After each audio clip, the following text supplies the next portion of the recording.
공자가 이런 말을 했습니다. 논어에 지지자 불여 호지자, 호지자 불여 락지자.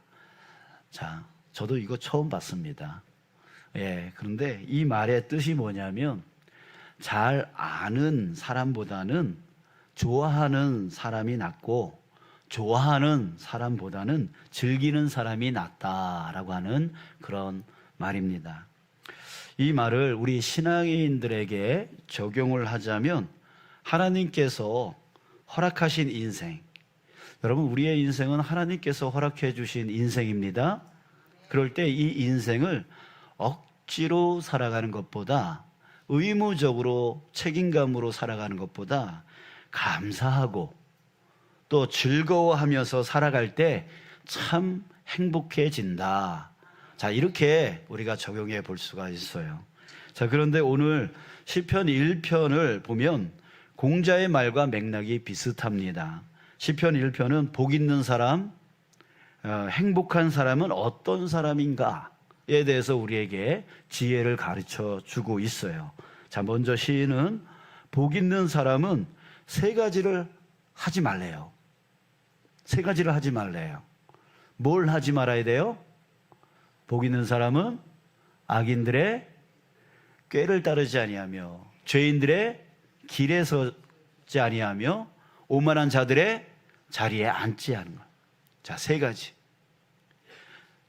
세 가지. 악인들의 꾀를 따라가지 말라는 거예요. 죄인들의 길에 서지 말라는 거예요. 오만한 자들의 자리에 앉지 말라는 거예요. 오만하지 말라는 거죠. 자, 그러면서 한 가지를 하라고 제시를 해줍니다. 그 한 가지가 뭐냐면 2절입니다. 오직 여호와의 율법을 즐거워하여. 여호와의 율법을 즐거워하래요. 그리고 그 율법을 주야로 묵상하는도다. 그 율법을 주야로 묵상하는 거라고 하라고 말합니다. 자, 여러분 이 말은 다시 말하면 악인들의 꾀, 죄인들의 길, 오만한 자들의 자리를 버리고 여호와의 율법을 선택하여 살라라고 하는 뜻입니다. 그러면 뭐 받는다고요? 복 받는다고요. 행복해진다고요. 그 말씀을 하고 있어요. 여러분, 사람은 항상 선택하는 존재입니다. 한 가지를 선택하면 또 갈림길이 나오고, 그래서 또 선택하면 또 갈림길이 나와요. 인생은 이렇게 계속해서 선택을 할 수밖에 없는 그런 삶입니다. 자, 그럴 때 무엇을 선택하느냐, 무엇을 선택하느냐에 따라서 그 사람의 인생이 완전히 달라지는 것이죠. 우리 중에 예전의 삶과 지금의 삶이 완전히 달라진 분들이 계십니다. 그 이유가 무엇이겠습니까? 바로 선택을 바꿨기 때문이에요.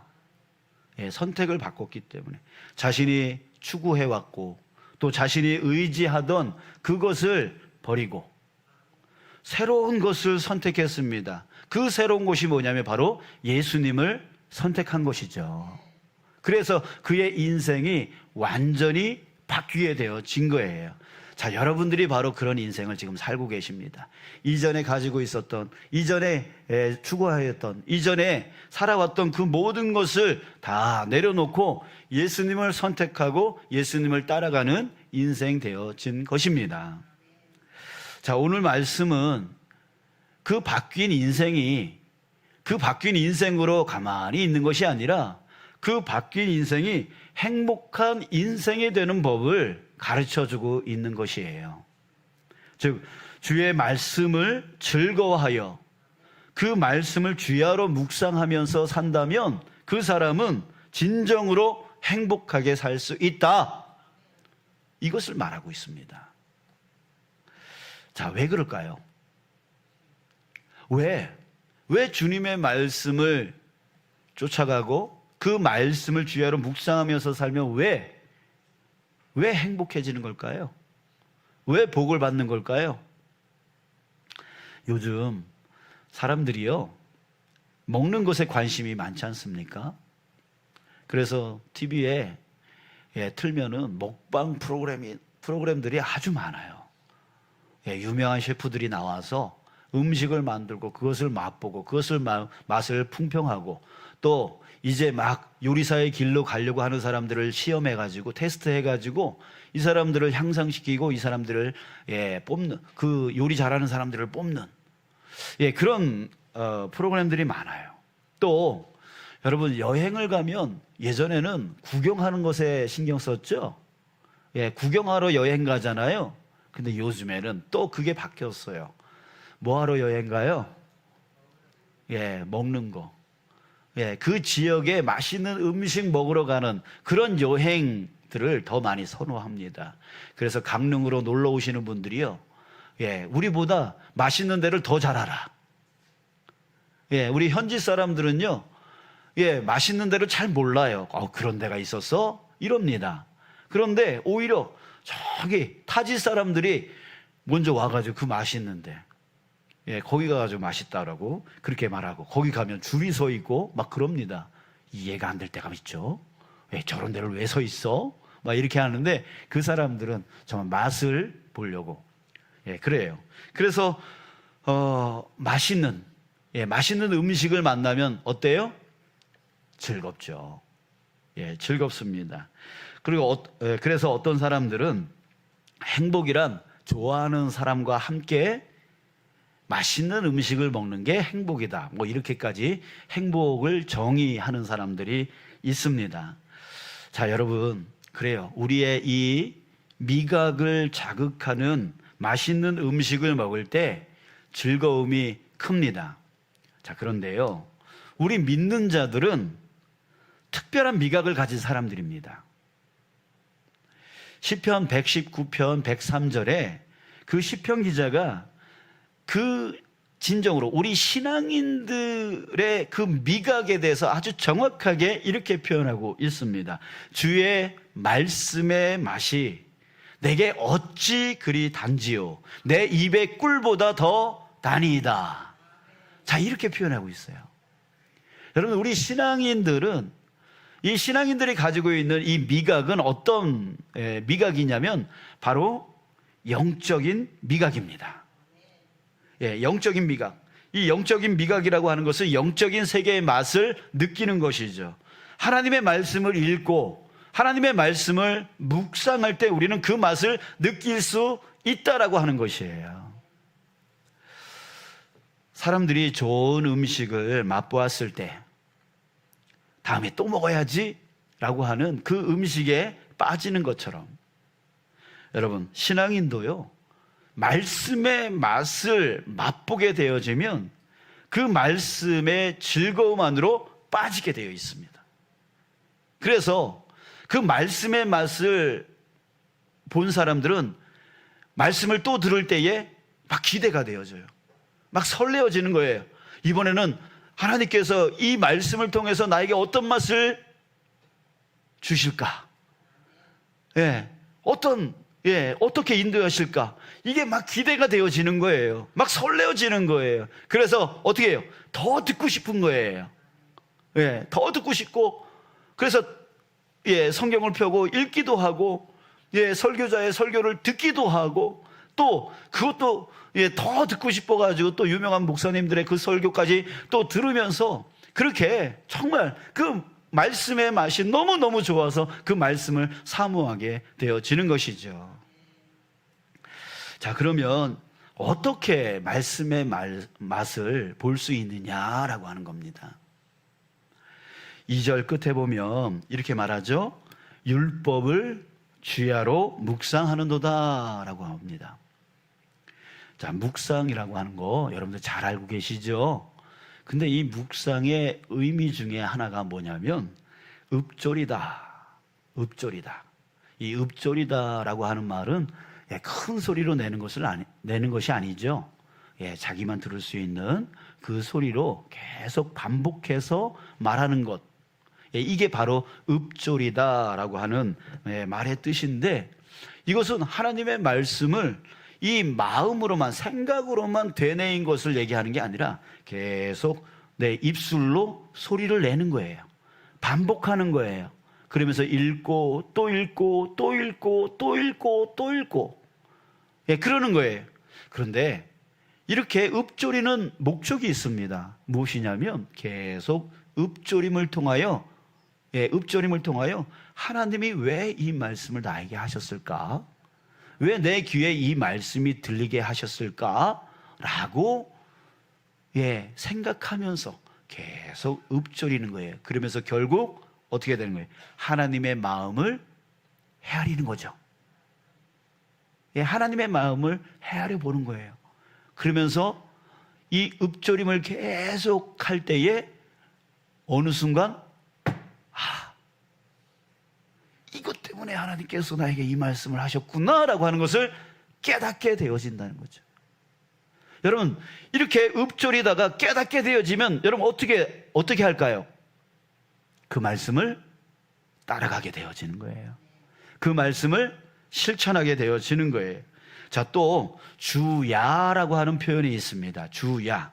자, 이 주야는 실제적으로 밤과 낮과 밤을 말하는 거지만 사실은 더 깊이 들어가면 우리 삶의 낮과 밤을 말하는 거예요.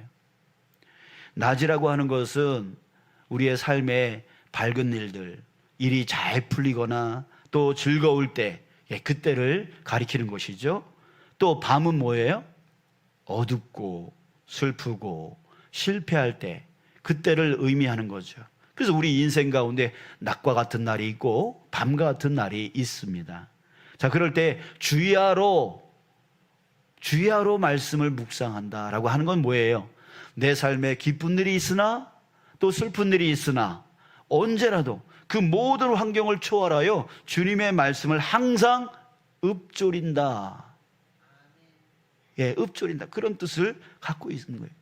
그렇게 읊조리다 보면 아까 말씀처럼 그 말씀을 깨닫게 되어지고 하나님의 마음을 헤아릴 줄 알게 되어지고 그렇게 깨닫게 된 말씀은 어떻게 돼요? 쫓아가게 되어지는 거예요. 따라가게 되어지는 거예요. 즉 실천하는 거예요. 실천하는 거예요. 자, 실천하면 어떻게 될까요? 그 말씀대로 정말 이루어지는 것을 체험하게 되어지는 거예요. 여러분, 하나님은 전지하십니다. 하나님은 전능하십니다. 우리 한두 사람만 아멘 하는데 나머지 분들은 안 믿으시나 보죠? 하나님은 전지하십니다. 하나님은 전능하십니다. 그렇기 때문에 모든 것을 알고 계시는 주님께서 허투루 말씀하시겠어요? 듣기 좋으라고 말씀하시겠어요? 아니에요. 모든 것을 알고 계시기 때문에 나에게 필요한 정확한 말씀을 알고 계시는 거예요. 네가 이 말을 따라오기만 하면 너는 이렇게 이루어질 거야. 하나님은 반드시 그 말씀을 우리에게 이루어 주시려고 그 말씀을 우리 귀에 들려주시는 거예요. 들려주시는 거예요. 자, 그렇기 때문에 그 말씀을 우리가 실천하면 그 말씀대로 정말 이루어지는 것을 체험하게 되어지는 겁니다. 여러분, 그래요. 진정한 말씀의 맛은 들을 때 이루어지는 게 아니에요. 아, 그렇구나 하면서 감동받을 때 그때 그 맛은 아닌 거죠. 우리에게 진정한 말씀의 맛은 어디서 맛볼 수 있냐면 그 말씀을 따라갔을 때 내 삶에서 그 말씀이 이루어지는 것이 체험되어질 때 그때 진짜 말씀의 맛을 알게 되어지는 겁니다. 알게 되어지는 거예요. 자, 여러분, 전에 여러분들에게 말씀드린 적이 있습니다. 저희 아내가 수술에 들어간 그 4시간 동안 저의 마음은 지옥이었습니다. 그때 읊조렸던 말씀이 있었다고 했어요. 바로 시편 3편 말씀입니다. 4시간 동안 계속 읽고 또 읽고 그 시편 3편의 말씀을 읽고 또 읽었습니다. 그러면서 마음속으로 생각했습니다. 하나님께서 이 말씀을 나에게 주신 이유가 뭘까? 모르겠으면 또 읽고 또 생각하고 또 읽고 또 생각하고. 자, 그러다가 4시간 동안 그렇게 반복을 하면서 읊조리면서 그렇게 생각했던 거죠. 그때 주님이 제 마음 가운데 그 성경 구절 한 구절의 말씀을 저에게 보여주셨습니다. 악인의 일을 꺾으셨나이다. 이 말씀이 정말 과거형으로서 이미 악인의 일을 꺾으셨다라고 하는 이 말씀이 이미 내 안에 있는 그 악한 그 암의 세포들을 이미 다 꺾으셨다, 다 해결하셨다 라고 하는 말씀으로 확신이 들어오기 시작했어요. 그랬더니 제 마음이, 지옥 같은 마음이 어떻게 됐을까요? 천국 같은 마음이 되어지는 거죠. 확신이 드니까 평안이 들어오는 거예요. 안심하게 되어지는 거예요. 그 안심이 저로 하여금 몸에 그 힘이 들어갔던 그 몸을 풀어지게 하고 내 육신과 내 마음과 내 영을 쉬게 만들어 주셨어요. 지금도 그 말씀을 계속 읊조리며 살아가고 있습니다. 때때마다 주님은 그 말씀으로 저에게 용기와 힘을 주고 계십니다. 자, 여러분, 이렇게 주님의 말씀은 살아 역사하는 말씀입니다. 우리 안에서 살아 역사하십니다. 이 맛을 맛볼 때에 진정한 행복이 만들어지는 거예요. 시편 기자가 주의 말씀의 맛이 내게 어찌 그리 단지요, 내 입에 꿀보다 더 다니이다 라고 고백했던 이유가 바로 거기에 있는 거예요. 그저 들은 말씀 때문에 정말 말씀에 이렇게 답니다 라고 얘기했던 게 아니에요. 그렇게 그 말씀이 내 생각으로 내가 이해되지 않더라도 그럼에도 주님이 나를 위해서 이 말씀을 주셨음을 믿고 따라갈 때에 그 말씀대로 내 삶 가운데에 이루어지는 것을 체험했기 때문에 그 말씀이 얼마나 맛있는 말씀이었는가, 얼마나 나를 위한 사랑의 말씀이었는가, 이것을 깨달을 때에 나왔던 고백인 거예요. 여러분, 그냥 말씀을 듣기만 하고 그냥 끝내버리는 사람은 죽었다 깨도 이 맛을 모릅니다. 이 맛을 몰라요. 누군가 와서 저에게 저기 어느 나라에 가니까 그 음식 맛이 너무너무 좋더라, 그래 라고 할지라도 저는 죽었다 깨도 그 맛을 모릅니다. 그런 것처럼 여러분, 주님의 말씀은 들을 때 맛을 우리는 느낄 수가 없어요. 그 말씀을 따라가 볼 때에 그 말씀이 내 삶의 현장에서 이루어지는 것을 체험할 때, 그때 그 말씀의 맛이 어떤 맛인가 알 수가 있는 거예요. 사랑하는 여러분, 저와 여러분들이 바로 그 맛을 아는 자 되어지길 주님의 이름으로 축복합니다. 아멘. 그저 말씀을 밤에 잠이 안 올 때에 잠 베개로 사용하고, 성경을 한 구절 읽으면 금방 잠이 오더라, 뭐 이런 식으로 사용하는 그런 분들이 계시는데요, 우리 교회 가운데는 없죠? 없어요. 그러면 안 돼요. 말씀은 따라가라고. 따라가면 정말 그 말씀이 정말 내 삶의 현장에서 이루어지는 것을 깨닫게 되어지는, 그게 진짜 맛인 거예요. 그게 진짜 맛인 거예요.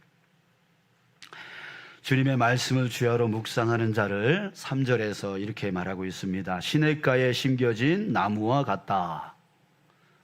시냇가에 심겨진 나무와 같다. 시냇가에 심겨진 나무에게는 복이 있습니다. 어떤 복입니까? 철마다 열매를 맺고 잎이 마르지 않는다라고 말합니다.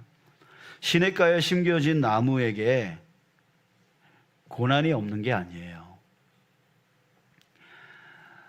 저 광야의 마른 땅에 심겨진 나무에만 고난이 있는 게 아닙니다. 시냇가에 심겨져 있어도 비바람이 불면 잎이 떨어지고 가지가 부러질 수 있어요. 우리 강릉에는 3월 정도 되어지면 눈이 막 내리죠. 저는 여행 왔을 때 놀랬던 게 뭐냐면, 여기 해변가에 소나무들이 많은데 어느 날 와보니까 나무 가지들이 다 부러져 있는 거예요. 그래서 야, 바람이 이렇게 셌나 했더니 알고 봤더니 눈이 내려가지고 그거 무게에 견디지 못해서 부러졌더라고요. 부러졌다라고 말을 하더라고요. 자, 여러분, 시냇가에 심겨져 있다고 해서 고난이 없는 게 아니에요. 역시 비바람이 불고 눈이 몰아치고, 예, 그럽니다. 그러면 잎이 떨어질 수도 있고 가지가 부러질 수도 있는 거예요. 자, 그러나 시냇가에 심겨진 나무는 어떻습니까? 계속해서 물을 공급받기 때문에 그 떨어진 이파리, 그것 때문에 이 나무가 죽는 게 아니라 다시 새순을 돋습니다. 또 다시 가지를 만들어낼 수 있습니다. 그래서 시냇가에 심겨진 나무는 가만히만 있어도 어떻게 돼요? 나중에 열매를 맺게 되어지는 겁니다. 자, 여러분, 말씀 위의 선자는, 말씀을 따라가는 자는 결코 낭망하지 않습니다. 3절 끝에 그가 하는 모든 일이 다 형통하리로다 라고 했습니다. 성경에서 형통이라고 하는 말은 아무 문제 없이 모든 일이 다 순조롭게 잘 되는 걸 성경에서 형통이라고 말하지 않아요. 고난이 와도 주님의 힘으로 극복해 나가는 것, 어떤 고난이 와도 주님이 부어주시는 그 힘으로 그 담을 넘고 그 벽을 넘고 그 고난을 넘어서는 것, 이런 것을 바로 형통이라고 성경은 말하고 있는 것입니다. 그래서 우리는 주님이 계속해서 말씀을 부어주시기 때문에 이런 형통의 복을 누려 살아갈 수 있는 자인 것이에요. 사랑하는 여러분, 시냇가에 심겨진 나무는 행복한 나무입니다. 그죠? 잎이 떨어져도 가지가 부러져도 다시 회복할 수 있기 때문입니다. 결국 열매를 맺게 되어지는 것이죠. 시냇가에 심겨져 있기 때문에 이 나무는 복을 받게 되어지는 거예요. 자, 그런데 여러분, 우리가 누구인지 아십니까? 바로 시냇가에 심겨진 그 나무입니다. 그 시냇가는 무엇이냐면 바로 우리를 구원하여 주신 예수 그리스도이십니다. 여러분, 우리는 예수님께 우리를 사랑하셔서 자신의 생명까지 아끼지 아니하시는 그런 목자 되어 주시는 그런 주님, 그 주님께 심겨진 나무가 되었다라고 하는 거예요. 주님은 우리의 상황, 우리의 형편을 누구보다 더 잘 알고 계시는 분이에요. 내가 알지 못하는 부분까지도 주님은 다 알고 계세요. 그래서 나의 필요가 무엇인지, 내가 원하는 것이 무엇인지를 알고 계시는 분이에요. 그래서 우리에게 그 문제, 그 필요한 것들을 공급해 주시기 위해서 항상 우리에게 어떻게 역사하시느냐면 바로 말씀으로 역사해 주시는 거예요. 어느 날 이 말씀이 내 귀에 들렸어요. 그 말씀이 뭐예요? 바로 내 안에 있는 그 필요를 채워주시려고 주님께서 이끌어 주시려고 하는 그 말씀, 그 음성이라고요. 여러분, 오늘 이 시간에도 주님께서 여러분들에게 계속해서 말씀하고 계셨을 거예요. 예, 계시고 계세요. 앞에 찬양을 부를 때 그 찬양의 가사를 통하여 지금 여러분들에게 계속 여러분들의 그 부족함과 힘듦과 어려움을 채워주시고 해결해 주시려고 말씀하고 계셨단 말이에요. 우리 대표 기도자의 기도를 통하여서 기도를 통해서 사도신경 믿음의 고백을 통하여서 또한 등등의 여러 가지 이 말씀을 통하여서도 지금 계속해서 여러분들에게 말씀하고 계시는 거죠. 왜? 여러분들을 사랑하셔서, 여러분들의 그 필요를 채워주시기 위해서 주님은 다 알고 계시는 거예요. 그렇기 때문에 오늘 이 예배 시간에 주님께서 여러분들에게 지금 음성으로 말씀하고 계시는 거죠. 근데 그 귀를 닫고 있는 거죠. 부르라고 억지로 부르고, 기도한다고 가만히 있고, 말씀한다고 그저 졸고만 있으면은 주님이 아무리 말씀하려고 해도 들려지지가 않는 거예요. 귀를 세워야 돼요. 귀를 세우고 주님이 오늘 나에게 무슨 말씀을 하는지 찬양 가운데 거하시는 주님, 기도 가운데 거하시는 주님, 말씀 가운데 거하시는 주님, 그 안에서 주님의 음성을 우리는 들을 수 있어야 되는 거죠. 그 들은 말씀을 일주일 동안 뭐 하는 거예요? 읊조리는 거예요. 읊조리는 거예요. 계속해서 읊조리는 거예요. 그럴 때 하나님의 마음, 나를 향한 주님의 그 마음을 헤아릴 때에 깨닫게 되어지고, 그 깨달은 말씀이 내 삶에 따라가게 되어지고, 따라갈 때에 그 말씀이 내 삶의 현장에서 이루어지는 것을 우리는 체험할 수 있게 되어지는 거예요. 진정한 말씀의 맛을 맛보게 되어지는 순간이 온다는 거죠. 사랑하는 여러분, 우리가 예수님께 심겨진 나무임을 여러분 기억하십시오. 저를 한번 따라해 볼까요? 나는 예수님께 심겨진 나무입니다. 네, 그래요. 예수님께 심겨진 나무. 우리에게 계속해서 시냇가에 심겨진 나무가 그 시냇가의 물이 계속 공급되어져서 이파리가 떨어져도 상관없어요. 가지가 부러져도 상관이 없어요. 왜? 다시 그 물이 공급되어짐으로 인하여 다시 새 순이 돋을 거고 새 가지를 내서 결국은 열매를 맺을 것이기 때문에, 예, 맺을 것이. 그러니까 자그마한 어떤 사건, 사고, 힘듦, 어려움, 고난 이런 거는 아무것도 아닌 거예요. 왜? 내가 시냇가에 심겨져 있기 때문에. 그게 바로 행복한 나무인 거죠. 그런 것처럼 여러분, 저와 여러분들이 어디에 심겨져 있어요? 나를 위하여 이 땅 가운데 오신, 나의 이 부족함을 채워주시기 위하여, 나의 영원한 생명을 부어주시기 위하여 이 땅 가운데 오신 그 예수님, 그 예수님께 지금 심겨져 있다라고 하는 것이죠. 그럴 때 여러분, 염려하지 마십시오. 불안해하지 마십시오. 두려워하지 마십시오. 여러분들은 예수님께 심겨진 나무이기에 여러분들의 삶을 예수님께서 책임져 주십니다. 잎이 떨어졌다고 그것 때문에 힘들어하지 마십시오. 가지가 부러졌다고 그것 때문에 힘들어하지 마십시오. 예수님은 우리에게 말씀으로 계속 영양분을 공급해 주세요. 다시금 이파리를 낼 수 있어요. 다시금 가지를 낼 수 있어요. 절망하지 마십시오. 그 끝내 시냇가에 심겨진 나무가 그 끝내 열매를 맺은 것 같이 여러분들도 예수님께 심겨져 있다면 반드시 열매를 맺게 되어지는 순간이 올 줄 믿습니다. 그러니 여러분, 우리 이제 귀를 쫑긋하게 세우고 주님이 이 찬양 가운데 나에게 뭘 말씀하실까? 이 기도 가운데 나에게 뭘 말씀하실까? 오늘의 이 성경 본문 말씀을 통하여 나에게 뭘 말씀하실까? 여러분, 그 마음을 갖고 읊조리고 이번 한 주 동안에 여러분 시편 1편을 읊조리길 바랍니다. 아멘. 예, 그래요. 다른 말씀 많이 들으려고 하기보다는 주님이 주신 말씀을 읊조리면서 주님이 왜 이번 주에 나에게 이 말씀을 주셨을까? 그 마음을 헤아려 보려고 애써 나가는 자 되어지길 원합니다.